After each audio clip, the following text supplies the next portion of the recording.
আমরা অনেকেই আছি যে যখন একটা মানুষ লাইভ করে বা যখন একটা মানুষ ভিডিও আপলোড করে বা হোস্ট করে, তো আমরা কিছু ইউজার আছি যে ওনার ওই লাইভের নিচে গিয়ে, ওনার ওই ভিডিওর নিচে গিয়ে বা ওনার ওই পোস্টের নিচে গিয়ে কমেন্টস করি যে follow to follow, back to back. এটা কখনো করবেন না। এটা না করে যদি আপনি পারেন, আপনি ওনাকে ফলো করবেন আগে বা ওনাকে কমেন্টস করবেন। তো সে যদি ভালো মনের মানুষ হয়ে থাকে, তাহলে আপনার ওই ফলোটা বা ওই কমেন্টসটার কিন্তু আপনাকে সঙ্গে সঙ্গে অ্যান্সার দিয়ে দিবে। যদিও উনি বিজি থাকে, হয়তো কিছু সময় দিবেন। আবার রাগ করবেন না যে আমি ওনাকে ফলো করলাম, উনি ব্যাক করলো না, ওনাকে আমি কমেন্টস করলাম, উনি আমাকে রিপ্লাই দিল না।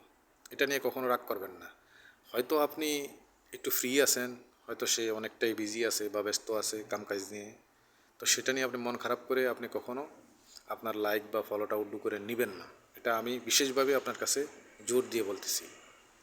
তো আমরা এরকম অনেকেই করতেছি, যখন একজন লোককে ফলো করি ওটার কোনো অ্যান্সার না পেয়ে, তো আমরা অনেকেই আসি যে আসলে যখন ওনার ফলোটা ব্যাক দিতে একটু লেট হয় বা ওনার কমেন্টসের রিপ্লাই দিতে একটু লেট হয় বা ওনার কি শেয়ার দিছে ওনারটা দেখে আমার একটু হয়তো ওনাকে অ্যান্সার দিতে একটু লেট হয়, তো অনেকেই আছে কিন্তু আবার ওগুলা উড্ডু করে নিয়ে যান, ফলোটা উনি ক্যান্সেল করে দেন বা ওনার লাইকটা উনি আবার ইয়ে করে নেন। তো এগুলো করবেন না।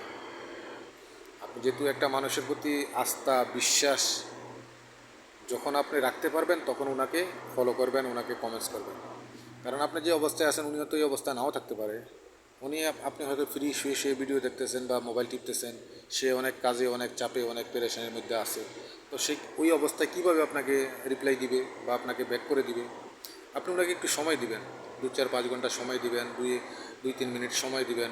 যখন উনি ফ্রি টাইম হবে তখন আপনার এগুলা সম্পূর্ণ কিছু ব্যাক করে দিবে। তো অনেকেই আছি আমরা কি করি, বেশিরভাগই এখন দেখা যায় আমরা ফলো দিয়ে আবার ফলোটাকে আনফলো করে দিই, কমেন্টস করে আবার কমেন্টসটাকে ডিলিট করে দিই। এগুলো করবেন না। এগুলো করলে আপনার নিজেরই প্রবলেম।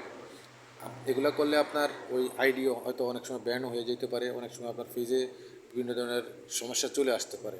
কারণ ফেসবুক মনে করবে যে আপনি ফেসবুকের প্রতি অ্যাক্টিভ না, আপনি যেহেতু একজন মানুষকে ডিনাই করতেছেন।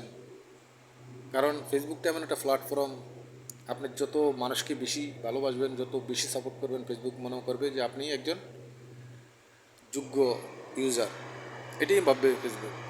তো আমরা আসলে অনেকেই অনেকের না জানা সত্ত্বে অনেকেই আসলে এগুলা করি, এই কাজগুলো করি। এই কাজগুলো করবেন না।